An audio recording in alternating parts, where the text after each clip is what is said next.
नमस्ते दोस्तों, स्वागत है आप सबका इंडियन डिश बाय देव में। आज मैं आपके लिए लेकर आई हूँ फिर से एक बार नाश्ते की रेसिपी, यानी कि स्नैक्स रेसिपी भी कह सकते हैं या फिर टी टाइम स्नैक्स, खस्ता मठरी। आप इस रेसिपी को घर में सामग्री से ही तैयार कर सकते हैं और ये बनाना बहुत ही आसान और बहुत ही कम समय में बनकर तैयार हो जाती है। तो चलिए रेसिपी शुरू करते हैं। और अगर आपको हमारी रेसिपी अच्छी लगे तो कॉमेंट करके ज़रूर बताएं आपको ये रेसिपी कैसी लगी। साथ ही अगर चैनल पर नए हैं तो चैनल को सब्सक्राइब कर लें, पास में बेल आइकन को जरूर दबाएं, इससे हमारी आने वाली नोटिफिकेशन मिलती रहेगी। तो चलिए रेसिपी शुरू करते हैं।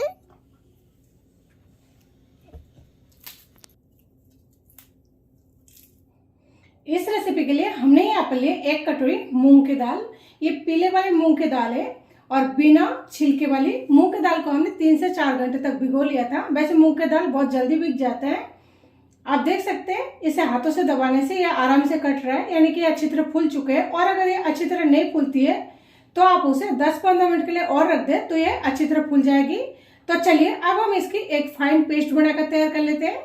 हमने दाल को पीसकर तैयार कर लिया है। मैंने इस दाल को पीसने के लिए 1/4 कप पानी का इस्तेमाल किया था, क्योंकि ये दाल मेरा जो मिक्सर जार है उसमें पीस नहीं रहा था सूखा।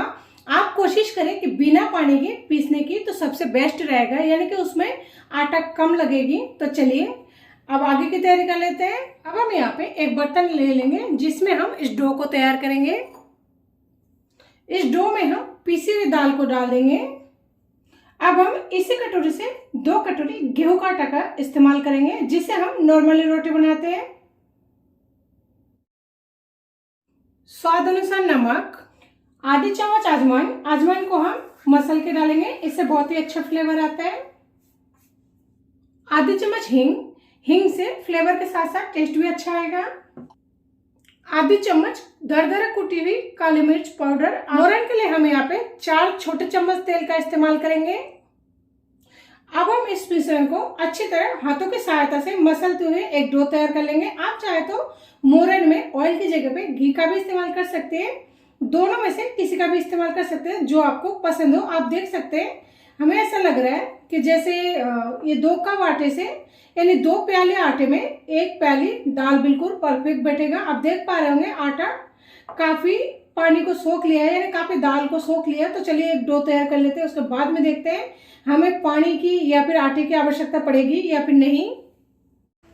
इस डो को तैयार करने के लिए हमें किसी भी तरह के पानी या फिर आटे का इस्तेमाल नहीं करना पड़ा है। ये 1 कटोरी 2 कटोरी गेहूं का आटा और 1 कटोरी पिसी हुई दाल से परफेक्ट डो बनकर तैयार हुई है। ये दाल बहुत ही ज़्यादा पानी को सोख लेता है, यानी कि दाल को।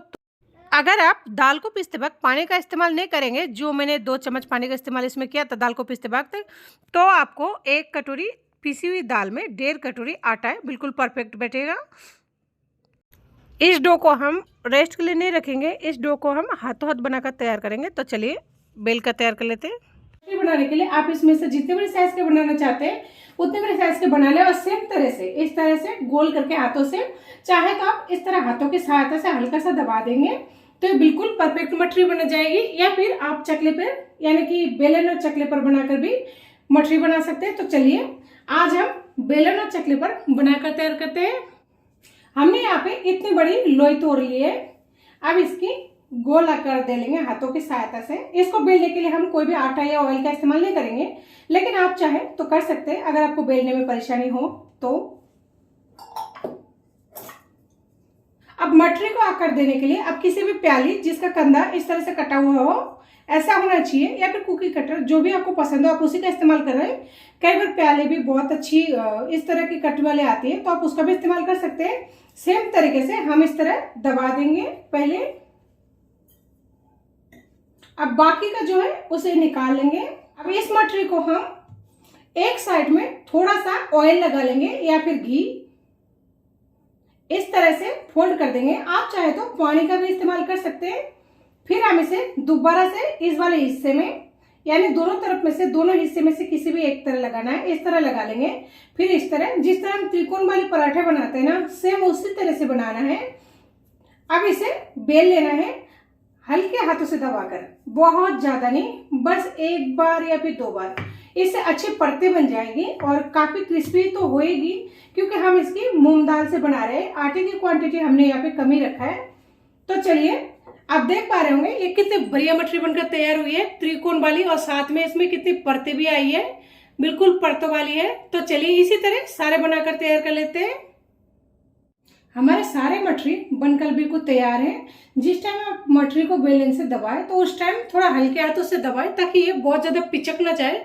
अभी आप देख सकते हैं ये बहुत ज़्यादा दबा हुआ नहीं है, बिल्कुल परफेक्ट है, बस थोड़ा साइज में बड़ा हो जाता है दबाने से। या फिर आप ऐसा भी कर सकते हैं, अगर आपको दबाने का अंदाजा नहीं है, बड़ी साइज में पूड़ी की तरह लोई बना के उसके बाद में जिस तरह से हमने डिजाइन दिया है सेम तरह से ऑयल लगाकर या फिर घी लगाकर या फिर हल्के हाथों से पानी लगाकर आप इस तरह से डिजाइन बना सकते हैं, या फिर आप किसी भी डिजाइन दे सकते हैं। तेल को बहुत ज़्यादा गर्म नहीं करना, मीडियम गर्म करना है। मीडियम गर्म हो जाने पर एक एक करके सारे मटेरियल को डाल दें। मटेरियल को डालते वक्त हाथों का ध्यान अवश्य रखें।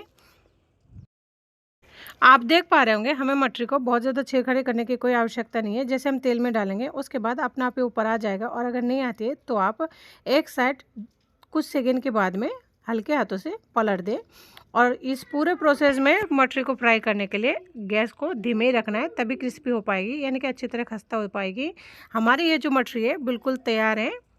इस मटरी को हमने 5 से 7 मिनट तक धीमे गैस पर पकाया है। ये बिल्कुल तैयार हो चुका है, गोल्डन ब्राउन कलर का हो चुका है। तो अब हम इसे उतार लेंगे और इसी तरह सारे मटरी बनाकर तैयार कर लेंगे। तो जी हमारी एक तरफा मटरी बनकर तैयार है। तो चलिए दूसरी की तैयारी कर लेते हैं। इस रेसिपी के लिए हमने यहाँ पे 1 कटोरी मूंग की दाल लिया। मूंग की दाल को हमने 2 घंटे के लिए भिगो कर रख दिया था। मूंग की दाल बहुत ही छिलके वाले हो या फिर बिना छिलके वाले, दोनों ही बहुत जल्दी भीग जाते हैं। ये काफी सॉफ्ट होती है। इसे एक बार नाखून की सहायता से इस तरह से दबा कर देखें। अगर ये टुकड़े हो रहा है और या फिर दब रहा है इस तरह से, तो यानी ये अच्छी तरह फूल चुकी है। अब ये पीसने के लिए तैयार है। तो चलिए इसे पीस कर तैयार कर लेते हैं। और अगर कभी बाई चांस ये थोड़ा कच्चा रह जाते तो आप उसे आधे घंटे के लिए और भिगो कर रख दें, तो ये परफेक्ट तरीके से फूल कर तैयार हो जाए। तो चलिए अब हम इसे बिना पानी डाले पीस कर तैयार कर लेते हैं। हमने दाल को पीस कर तैयार कर लिया है। इस दाल को पीसने के लिए हमने 2 चम्मच पानी का इस्तेमाल किया है। आप कोशिश करें कि बिना पानी डाले पीसने की, और अगर बहुत ज्यादा जरूरी हो तब भी आप इसमें 2 या फिर 3 चम्मच पानी का इस्तेमाल करें। इससे ज्यादा पानी का इस्तेमाल ना करें। तो चलिए आगे की तैयारी कर लेते हैं। अब हम इस बर्तन में इस पीसी हुई दाल को डाल देंगे। इसके साथ ही मैं इस रेसिपी को बनाने के लिए लूंगी यहाँ पे ये लक्ष्मी को ब्रांड का मैदा। तो सबसे पहले मैं यहाँ पे 2 कप इस कप से मैदा डालकर देखूंगी, और अगर आवश्यकता पड़ेगी तो फिर से डालूंगी। ज्यादा हो गया था।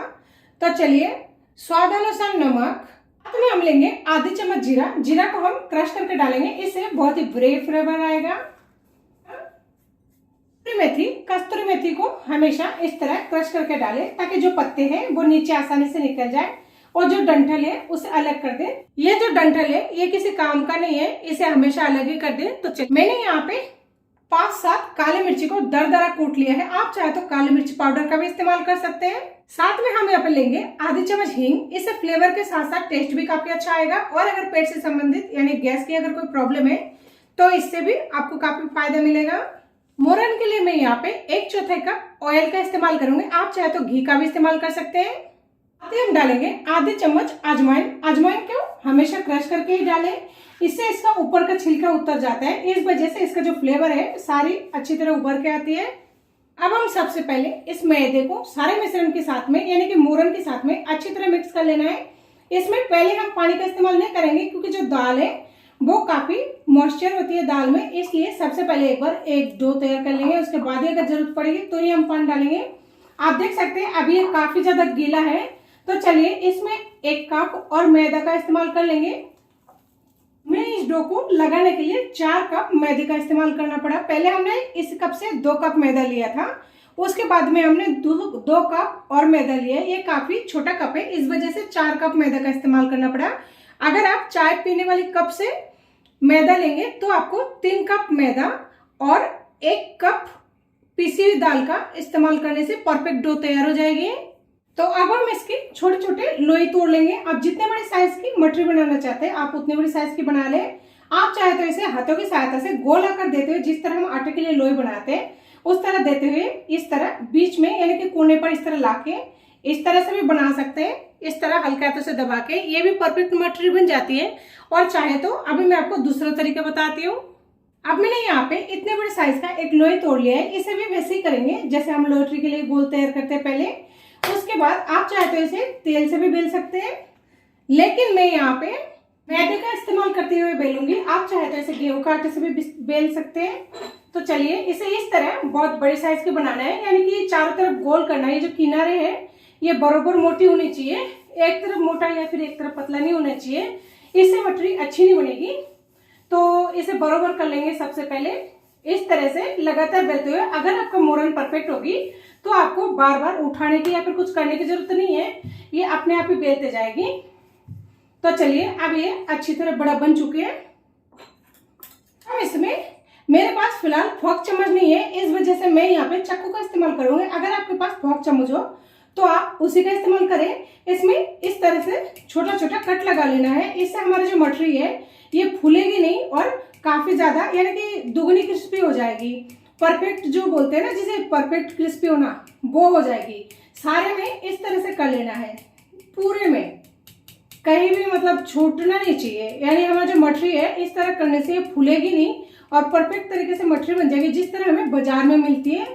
और आप इस मटरी को 2 से 3 महीने तक स्टोर करके खा सकते हैं। ये काफी दिन तक यानी काफी लंबे समय तक चल जाते हैं। तो जी हमने इसमें पूरा छेद करके पूरी तरह से परफेक्ट कर लिया। अब मैं यहाँ पे ले रही हूँ 1 ग्लास। आप कुकी कटर या फिर मतलब किसी भी ढक्कन जो भी हो आपके पास, जो भी अवेलेबल हो, आप उसी का इस्तेमाल करके या फिर जितने बड़े साइज का बनाना चाहते हैं उतने बड़े साइज का इस तरह से दबाकर हल्का सा हाथों से कट कर ले। आप देख सकते हैं ये आसानी से कट जाती है। फिर आप उसे हाथों की सहायता से इस तरह से निकाल ले। तो चलिए इसी तरह सारे मटरी बनाकर तैयार कर लेते हैं। हमने सारे मटरियों को बनाकर तैयार कर लिया है। इधर हमने तेल को भी गर्म होने के लिए रख दिया था गैस पर। हमारा तेल मीडियम गर्म हो चुका है, तेल को इससे ज्यादा गर्म नहीं करना है। अब हम एक एक करके सारे मटरियों को डाल देंगे।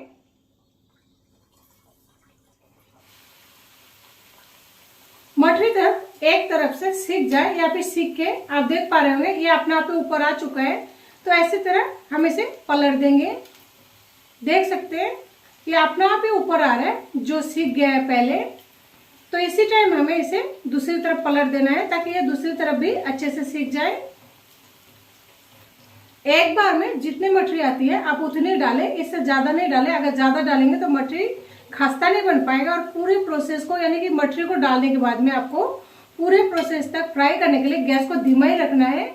इससे मटरी अच्छी तरह यानी पूरी तरह से खस्ता बन जाएगी। अगर गैस को अपन तेज करेंगे तो इससे मटरी बन तो जाएगी बहुत जल्दी, लेकिन खस्ता नहीं हो पाएगी।